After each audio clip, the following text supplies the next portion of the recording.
Good day, and thank you for allowing me the opportunity to return to my original host club after so many years. Today I'll be presenting on two main topics. First, I'll be talking about my company and what we do, but at the same time, I'm also going to be talking about Rotary programs as well. Now, for those of you who don't know me, my name is Scott Campbell, and I'm the founder of a small, not for profit educational charity based out of China. But I'm also a former exchange student who was sponsored by this very club many years ago. Now, I know our time is limited, so I'll only focus on three main ideas in my presentation. First, I'll start with a brief overview of my experiences as an exchange student, before discussing how the Rotary Youth Exchange Program influenced my life. And finally, I'll wrap things up with a few closing remarks. However, before I start my presentation, I want to share this proverb with you. If your plan is for 1 year, plant rice. If your plan is for 10 years, plant trees. And if your plan is for 100 years, educate children. And that's really what the Rotary Youth Exchange Program does. It educates children. So let's start with a brief overview of my exchange to Sendai, Japan in 2001.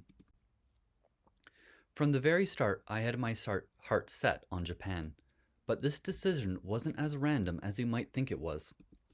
If you saw our family home, you would probably assume that it belonged to an Asian family.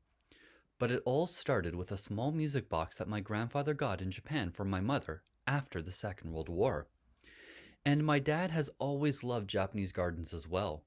So while this culture was never my own, it was actually a culture that felt like home to me, and it was a culture that I could relate to. And while there was no guarantee about where I would be placed, I was lucky enough to get my first choice. So this was that I went to, but it wasn't an international school with lots of expat students. However, I was happier there than I'd ever been. Ironically, I cared more about traditional Japanese culture than my classmates did. And as you can see in these photos, there were only two people in traditional Japanese attire, Kenya-sensei and myself. And there I was, assisting him during our Aikido lessons, which are a Japanese form of martial arts. And I was also aware of many other Japanese customs as well. Even my classmates weren't quite sure what to do during the tea ceremony. And I had an amazing time with all of my host families as well, particularly the Kato and the Watanabe families. And you can clearly see how incredibly happy I was spending time with them. It was the best time of my life, and the experience really helped to shape the person that I am today. Additionally, I was also able to explore my own interests as well. I got myself a great camera, and I started teaching myself photography. And this was an important milestone in my life, because this would eventually become my profession, or at least where I would start my career several years later. Now, I'd like to pose the following question to the club. What's the value of the Rotary Exchange Program? Because this question has come up time and time again. After all, these programs involve a lot of hard work, and when things go well, people are very supportive. However, there have been problems in the past, and I remember the club questioning the value of the program many years ago. However, people close to the program continued to fight for it, particularly Francine and Bernie Allard, who joined the club shortly after I returned. But it's hard for many people to see the true value of these programs, because you don't get to see the long-term impacts that the exchange has right away. However, I think it's important to evaluate the return on any program or investment. Therefore, I would like to evaluate my exchange against Rotary's mission statement. And I think it's easy to see that the exchange did promote understanding, goodwill, and peace. And that becomes evident by the lasting bonds that are forged during an exchange. For example, several years after my trip to Japan, the Kato family came to Canada to visit us here in Kingston. And in the process, they developed a better understanding of our culture, traditions, and formed lasting bonds that would transcend cultural and political boundaries. And Francois also keeps in touch with my mother more than 20 years after his exchanges as well. He is now a doctor and has 2 young children of his own. But these are the types of lasting bonds that people make, and these kinds of bonds are crucial to promoting tolerance, understanding, and world peace. And that's more important now than ever before. However, a large part of Rotary's mission is about providing service to others. So I really want to focus on how the Rotary Youth Exchange is really an investment in the global community. And like any investment, they grow over time. However, the club seldomly gets to see what happens after an exchange is finished. And that's why it's great to come back to the club after so many years. Not to tell you how amazing my year was, but to tell you how Rotary's values became a central part of my life. So I'm going to go back to April 22nd, 1985, when the Cataraqui Rotary Club was first founded, because my father was there as a founding member. Now, some of you knew my father well, but if you never met him, he was a great Rotarian and an even better father. Regrettably, soon after my birth, my father had to leave Rotary. And to give you some context, I'd like to share part of my psychoeducational assessment from 1995. Scott has attended 2 schools to date. He did not speak until junior kindergarten, and in junior kindergarten he was identified by the board's speech and language pathologist as having a severe degree of verbal dyspraxia. He was referred to the home care program for speech and language therapy. As you can see, my situation was quite extreme, and it required an unprecedented level of support from my parents. And that's why my father had to leave Rotary so many years ago. However, years later, I would become an exchange student, and I would say that I was the right candidate for all the wrong reasons. Now, this might not make a lot of sense right now, but I think it will really help place the Rotary program into an entirely new light, because I was caught in a very difficult situation. Unable to communicate with my peers as a child, I had become increasingly more isolated as a teenager, despite all the progress that I had made growing up. And while I had a loving and supporting family, my situation outside of family life was quite difficult. As a result, I had started to develop suicidal thoughts at the time.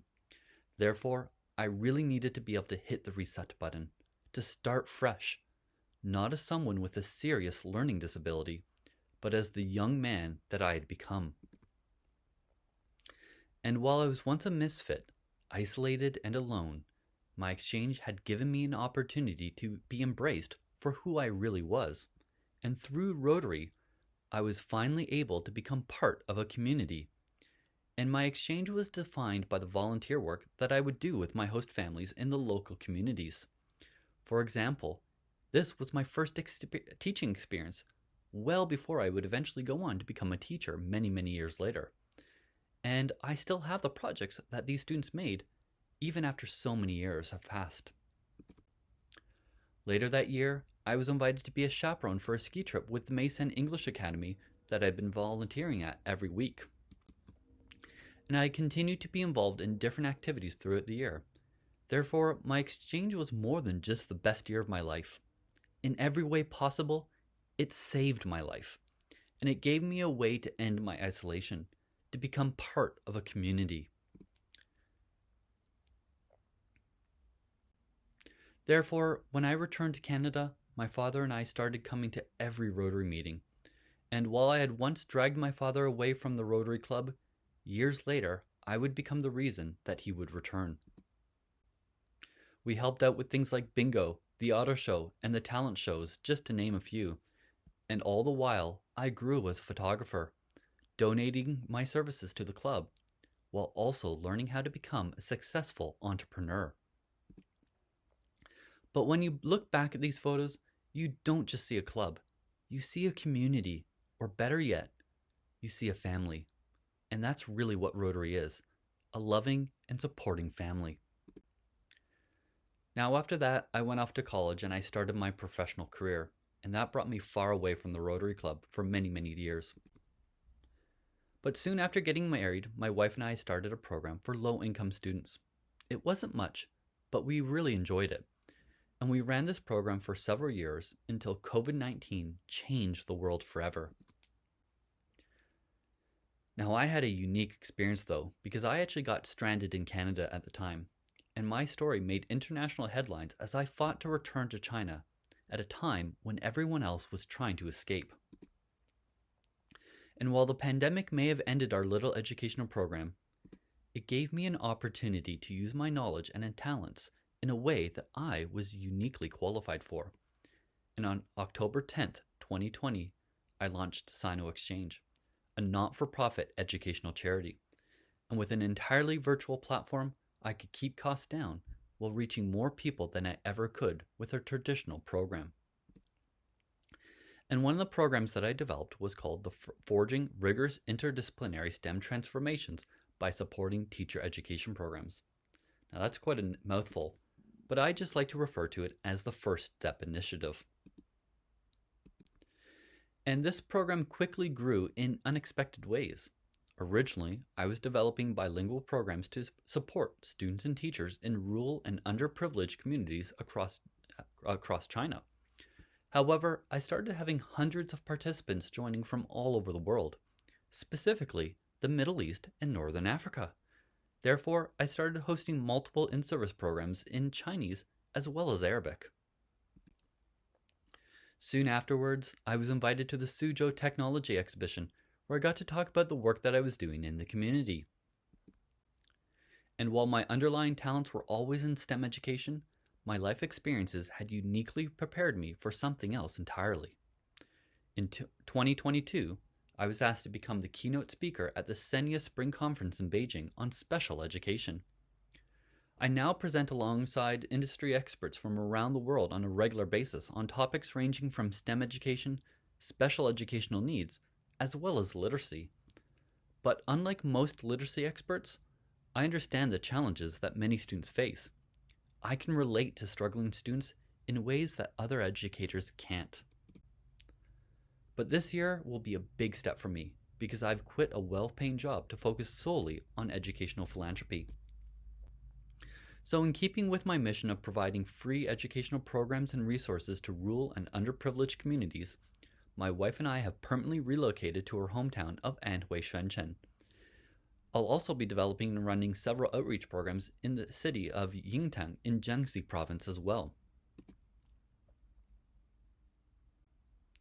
And the landscape there is just beautiful. However, being heavily reliant on tourism, the local community has been hit hard by 3 years of travel restrictions. Once receiving 80,000 tourists a day, you can clearly see that only a few tourists have returned post-COVID. Therefore, the local community is thrilled to have someone like me willing to leave the bigger cities to work in a rural community. So they have offered me a rent-free space in the Huaquan Village Education Center to host my outreach programs in. And the space is beautiful as it overlooks the Longhu Mountain National Park. And in these photos, you can see me working with Ye Chen, a fine arts instructor from Jiangxi University, as we develop new program ideas that blend art and science. Designed to help children in the local community. These are all children which have been left in the village while their parents are forced to find work in the bigger cities post-COVID. Therefore, we have lots of projects planned for the coming year. The first program will take the First Step Initiative to a whole new level. This September, we'll be hosting a large educational symposium at Huaquan Village with participants coming from all over China. However, people might think, why would you leave the big cities to learn about STEM education? After all, the big cities have historically always been known for having better educational programs. But I can only teach theory in the big cities. However, in the village, I can take students out to do an authentic real-world environmental study at the river. I can build and launch rockets without having to worry about flight restrictions from the local airport. And I can teach the students about engineering by having them build and test wind turbines and solar panel arrays in the fields.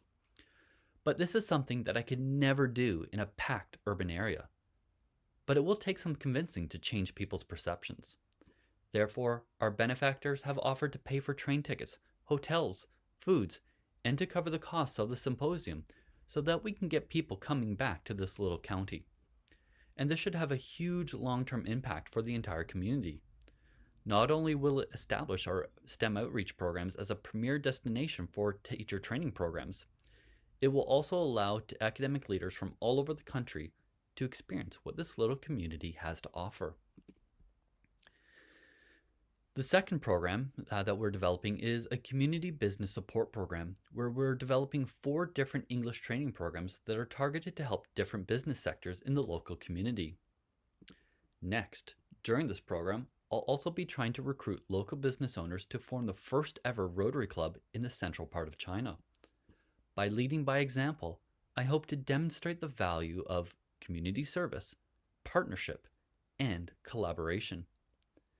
And once we've established a Rotary Service Club, we can start sponsoring other programs as well, such as Rotaract, Interact, youth exchange programs, and the formation of other Rotary clubs in surrounding areas. And finally, we'll be developing a STEM ambassador program where we'll be providing free educational training, resources, and support to individuals who are interested in developing STEM programs in other rural communities. So while these ideas did not come to fruition during my One Exchange program, they did eventually come to fruition over time. Therefore, the program is really an investment in the future. And while the return on any investment may seem insignificant at first, they do grow over time. As such, I think everyone can probably see just how valuable this program really is after hearing my story.